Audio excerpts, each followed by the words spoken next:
She'll never say it out loud.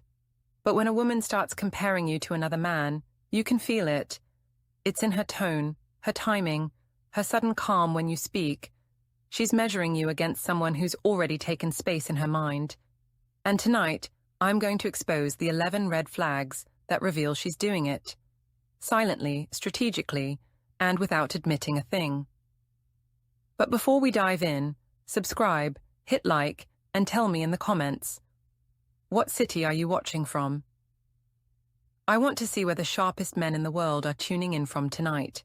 Red flag 1, the praise that feels forced. At first, you'll think she's just being sweet again. She compliments you out of nowhere. Your shirt, your patience, the way you handle things. You might even feel relieved, like she's finally noticing you again. But here's the truth most men miss. That sudden flood of praise isn't affection, it's comparison. When a woman begins measuring you against another man, she overcompensates. She tells herself she's being fair, that she should appreciate you more. So she starts performing appreciation. Her words sound right, but her tone, it's a little too practiced. The timing feels slightly off. You'll notice she compliments surface-level things, your shirt, your calmness, your consistency, instead of what she used to love, your laugh, your ideas, your sense of humor. That shift means she's already focusing on what the other man does differently. She's not admiring you, she's mentally balancing scales. Gossip detail, she might say something like, "You're actually really patient, not like some people," with that faint smirk. Or she'll mention how lucky she is that you're so understanding, right after telling a story about a coworker who's a bit impulsive. It sounds innocent, even flattering, but the context betrays it. Psychologically, this is called contrast reinforcement. She's subconsciously trying to soothe her guilt for admiring someone else by forcing gratitude toward you. Her brain is literally creating emotional equilibrium. One compliment for every forbidden thought. But here's the trick. The compliments don't land the way they used to. You feel them bounce off you. That's because they're not emotional. They're strategic. The warmth isn't real. It's a transaction between her guilt and her self-image. You'll notice it most in her eyes. She'll smile, but the spark isn't there. The tone feels too careful. She's performing gratitude instead of feeling it. And if you confront her, gently, even playfully, she'll double down. What, I can't say something nice without you getting suspicious? It's not just defensiveness, it's projection. She's accusing you of what she's already doing, thinking too much about someone else. This is the first tremor before the earthquake, the moment she starts disguising comparison as kindness. Because when fake praise stops working, she won't try harder to love you. She'll start wondering why she doesn't feel it anymore. And that's when the second red flag appears, the new benchmark. Red flag 2, the new benchmark. This one sneaks in quietly, like a draft you don't notice until the whole room feels colder. She starts saying things that sound harmless, even logical. It's not a big deal, or it's just normal. But the tone changes, the standard shifts, and here's the catch. You're no longer the standard she's measuring by. There's a new benchmark in her mind, someone else's choices, behavior, or lifestyle that now defines what normal should be. She doesn't even need to name him. You'll feel his presence in the way she compares everything. Maybe it's a coworker who always makes time for his family, or the friend's husband who remembers the little things, or the trainer who really takes care of himself. Those words sound generic, but they're not. Each one is a breadcrumb leading to the man she's mentally comparing you with. And the reason it stings? Because you start noticing she doesn't say you should do those things. She says other people do. That's her way of suggesting the upgrade without openly demanding it. Gossip detail. Maybe she says, "Laura's husband surprised her with a weekend trip. That's so sweet." And when you ask if she wants to plan something too, she shrugs. "No, it's fine. I just thought it was nice." Translation. I'm not asking you to do it. I'm just telling you what impressed me. somewhere else.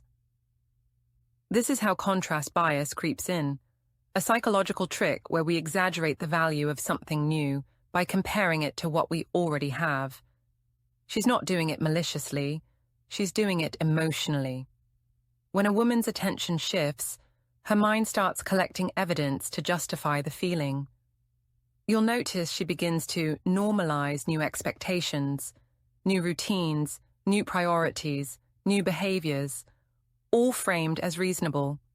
But they're not random, they're reflections of someone else's world bleeding into hers. And when you try to meet those new standards, it never feels quite enough, because you're not competing with a real situation. You're competing with her imagination of another man's behavior, polished and idealized. But here's the cruel twist: comparison doesn't end with behavior. Once she builds that new emotional benchmark, she'll start adjusting her reactions to you to match it. And that's when you'll feel the next shift. Not in her words, but in her tone. Red flag 3, the emotional downgrade. It happens slowly, so slowly you almost miss it. The light in her reaction starts to dim. The excitement she used to have for the little things, your jokes, your stories, the way you'd walk in the door, fades into something polite. She's not cold exactly. She's careful. Her warmth is rationed now, measured in teaspoons instead of floods. When a woman begins emotionally comparing you to another man, she unconsciously lowers your emotional value in her mind. Not because she stopped caring, but because her brain is adjusting the scales. It's like a silent emotional downgrade, one she'll never admit to, but one you can feel in your gut. She'll still smile, still talk, still ask how your day was, but it's routine now, predictable. There's no spark behind it, no spontaneity. Her voice flattens just slightly. Her laughter comes a beat too late. It's all almost right. Gossip detail: she used to text you random things during the day, memes, inside jokes, sweet reminders. Now, her messages are practical. Can you grab milk? Or don't forget the car service. The emotional flavor is gone, and when you bring it up, she'll say, "I've just been busy lately." But she wasn't too busy to laugh at someone else's story at work. What's happening here is called emotional contrast decay. When the brain experiences a new emotional high, even just admiration or fascination with another person, it starts dulling the familiar connection to maintain balance. It's not a conscious betrayal, it's a quiet drift. You might notice that when you share something exciting, her reaction feels muted. Or when you try to connect, she seems absent. Her eyes glaze over, just for a second too long. Then she snaps back, smiling like nothing happened. That's not boredom. That's her focus split between two emotional worlds. The danger isn't the silence, it's the politeness. When love turns into courtesy, connection becomes habit. And habit is where relationships go to sleep. But here's the dark truth. When she starts feeling less from you, she won't tell you. She'll start seeking more elsewhere. Not action, but validation. And that's when the comparisons become visible. Not in what she withholds, but in who she starts mentioning. Red flag 4. The just friends defense. It always starts the same way. Casual, innocent, unthreatening. A name slips into conversation. Someone from work, someone from the gym, someone who gets her. You might not even notice it at first because she introduces him in passing. "Oh yeah, Eric from accounting said something funny today." But soon, Eric keeps showing up. Not physically, verbally. When a woman starts comparing you to another man, she doesn't lead with confession. She leads with normalization. She makes this new presence sound harmless. The word friend becomes her shield. And the more she says it, the more you're supposed to believe it. You'll notice she starts telling stories about this friend, stories that don't actually involve you. "He's just so easy to talk to," or "he gives great advice." And the tone, it's lighter, effortless. There's a spark there. the same spark that used to light up when she spoke about you. That's how emotional comparisons are born, through repetition. Every time she mentions him, she strengthens his presence in her emotional landscape. And slowly, you become the quiet background. Gossip detail. She might even laugh to herself while texting, then quickly put her phone down when you walk in. When you ask, she shrugs. It's nothing, just a joke from a friend. The shrug is casual. The pause before it isn't. Here's the psychology behind it. Selective disclosure. When someone's emotionally invested elsewhere, they reveal just enough to seem open, but not enough to invite suspicion. It's a control mechanism. She names him to look honest, but she never gives full context. That balance makes you drop your guard while she builds emotional cover. And the irony. She might even tell you, "You're the only one who really understands me." That's emotional misdirection, reassurance designed to distract you from noticing her shift in loyalty. This isn't about infidelity, it's about emotional redirection. She's feeding part of herself somewhere else and managing your perception at the same time. You'll feel it when her laughter around you starts sounding different, more polite, less spontaneous. The joy that used to be reserved for you is now quietly shared, piece by piece, with her friend. But here's the twist.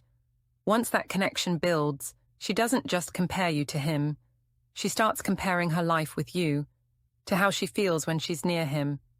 And that's when something even more dangerous happens. She stops trying to impress you. Red flag 5, the disappearing audience. There was a time when you could feel her attention. When you walked into a room, she'd subtly adjust her hair, sit a little straighter, or tease you about something just to see you smile. You were her audience of one. Every outfit, every glance, every detail had meaning. But now, that energy is gone. She still dresses up, still takes her time in the mirror, but not for you. The perfume she once wore on date nights now appears on girls' dinners. The little laugh she used to give when you complimented her outfit. It's replaced by a flat, "Thanks." That's how you know. You've stopped being the reflection she's trying to impress. This shift isn't vanity. It's psychology. When admiration transfers, so does validation focus. In simple terms, she no longer looks for approval from you. She looks for recognition from the world outside of you, or from a specific someone within it. Gossip detail. You might notice she starts taking selfies before heading to a quick work thing, or she posts photos online that look more like statements than memories. The captions. Carefully worded, confident, vague, and oddly impersonal. It's her way of being seen without saying who she wants to see her. And if you notice and ask, "Who are you dressing up for?" she'll laugh, roll her eyes, and say, "Can't I just look good for myself?" Of course she can, but the sudden need to defend that idea so strongly, that's the tell. She's not lying. She's performing freedom. This is what psychologists call mirror withdrawal. When emotional connection weakens, people stop mirroring the behavior of their partner and start aligning with new influences. Her music taste changes, her tone shifts. Even the way she carries herself seems borrowed from somewhere else, or someone else. She's evolving, yes, but not with you, around you, without you. Here's the painful irony. She might still claim she's happy, that nothing's wrong, that she's just focusing on herself. But real self-focus doesn't require detachment, it requires balance. What she's doing isn't reclaiming identity, it's redirecting validation. And once a woman stops performing affection for you, she starts rehearsing affection for someone else. But she won't act on it yet, not until the guilt sets in. And when it does, you'll see the next red flag, the overcorrection. Red flag 6, the overcorrection. When guilt shows up, it doesn't always look like guilt. Sometimes it looks like affection. Sudden, unexpected, over-the-top affection. She starts complimenting you more, touching you more, laughing harder at jokes that didn't even land. It feels good, almost too good, because it is.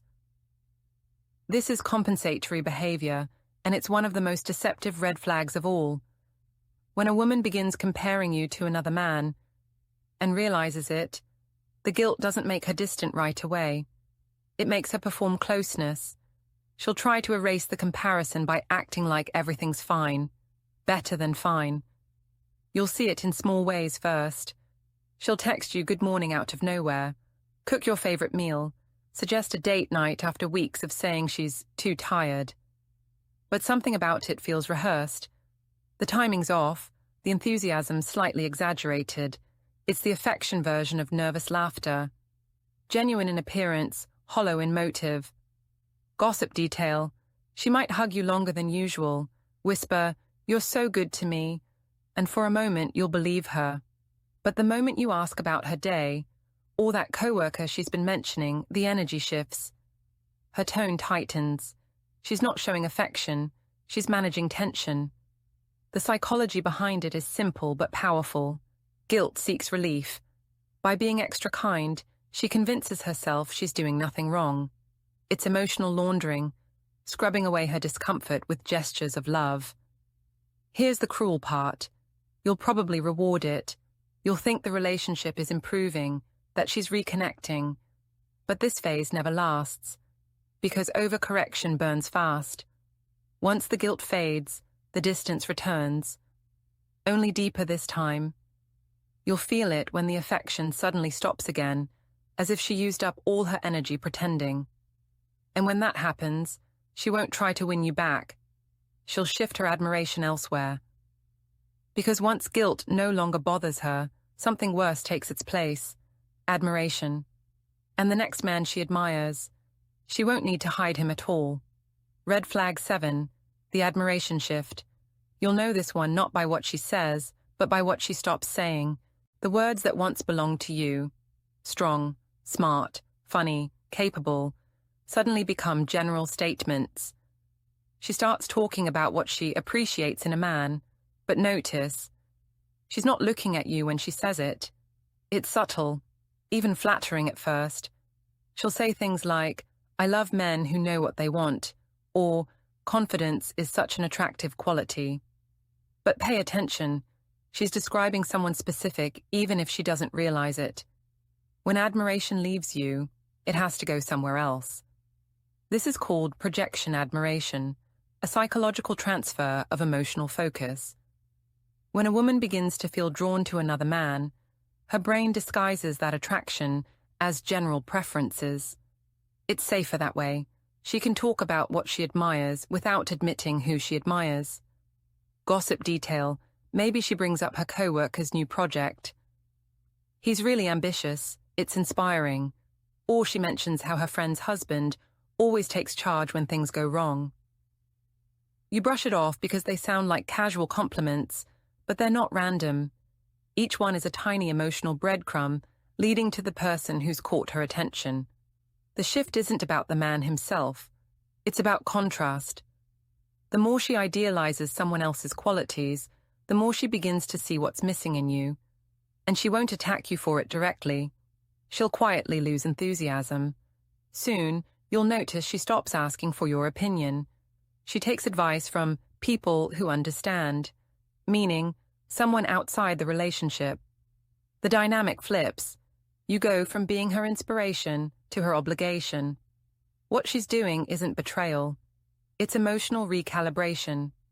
She's realigning her admiration towards someone who makes her feel alive again, and you've become the benchmark she's outgrown. But admiration is just the start. Once she starts protecting the image of that other man, defending him, excusing him, even subtly resenting your criticism, you'll see the next transformation unfold. Because the moment she starts defending another man's name, she's already chosen sides. Red flag 8, the hidden comparator. You'll notice it one day. She suddenly gets defensive about a man you barely mentioned. Maybe you made a passing comment like, "That guy seems a little full of himself," and her response is instant, sharp. You don't even know him. That's the moment her emotional guard slips. Because when a woman begins protecting another man's image, it's not about fairness, it's about investment. She's no longer neutral, She's emotionally involved in how you perceive him. Gossip detail. She might even bring him up before you do, saying things like, "You'd actually like him if you met him," or "He's just misunderstood." That's not small talk, that's defense. She's rewriting his narrative for your benefit, trying to control how you see her new emotional variable. Psychologically, this is called cognitive alignment. When someone starts aligning emotionally and morally with the person they're drawn to. Her need to protect him reveals more than she realizes. She's subconsciously justifying her attachment. And here's the real giveaway. She won't defend you with the same energy anymore. If someone criticizes you, she stays silent or gives half-hearted responses. But the moment someone questions him, she reacts. Emotionally, instinctively. That's not admiration anymore. That's loyalty being reallocated. It's subtle, but once she starts feeling the need to explain another man to you, she's no longer protecting your peace. She's protecting his presence in her world. And when that happens, something dangerous follows. The emotional spark that once caused fights or passion between you, it goes cold. Because after she's done defending him, she'll stop defending you. And that's when indifference takes over. The next red flag, the cold neutrality. Red flag 9, the cold neutrality. There's a kind of quiet that hurts more than shouting. The kind that feels like you're talking to someone who's already emotionally packed their bags. She's not angry. She's not distant. She's calm. Too calm. That's how you know you've hit the stage of emotional neutrality. When she's done feeling, but hasn't said it out loud yet. Her tone is flat, her reaction's minimal. You could tell her good news or bad news, and she'd respond the same way. A polite nod, a small smile, nothing else. This isn't peace, it's detachment. The emotions she used to spend on you, the fire, the frustration, the affection, have been reallocated elsewhere. To someone new, or simply to herself. Gossip detail. A friend might tell you, "She just seems more chill lately," as if it's a compliment. But what they're seeing isn't calm. It's checked out. She's conserving emotional energy because she's already preparing for life without you. You'll notice that arguments don't even start anymore. She doesn't correct you, doesn't question you, doesn't care to prove a point. That's not maturity. That's withdrawal. When a woman stops reacting, it's because your words no longer have weight. This phase feels deceptive because it's quiet. There's no drama, no fights, no tears, just emotional silence, the kind that makes you second-guess yourself. You'll start wondering if things are actually improving, but they're not. This is the emotional flatline that comes before departure. And when neutrality takes over, she starts rewriting the story. Not just of what's happening now, but of what's always been. Because when a woman goes emotionally quiet, the next sound you'll hear isn't her voice. It's the story she's about to rewrite without you. Red flag 10, the nostalgic rewrite. One day, she starts talking about the old days. But it's not the same warm nostalgia as before. This time, it has a shadow. She'll say things like, "Remember when we used to have fun?" Or, "We were so happy back then." It sounds affectionate, but it isn't. It's a rewrite. When a woman's affection fades, she begins editing the past, trimming the good parts, exaggerating the flaws, and reframing the entire story so it fits her new emotional reality. This is narrative justification, the mind's way of making detachment feel rational instead of cruel. She's not reminiscing, she's rewriting. And the more she rewrites, the more guilt disappears. Because if the past wasn't that great, then leaving you doesn't make her the villain. It makes her the survivor. Gossip detail. She might mention how, "We just grew apart," or, "I don't know when it stopped feeling right." Notice the language. It's always vague, foggy, emotionally safe. She's already creating distance by blurring the timeline of connection. You'll hear her talk about how things changed or we lost something, but she'll never say when or why. That's the trick. The rewrite doesn't need facts, it only needs feeling. By the time you realize what's happening, the history between you will sound unfamiliar. She'll describe moments you both lived through, but her version won't match yours.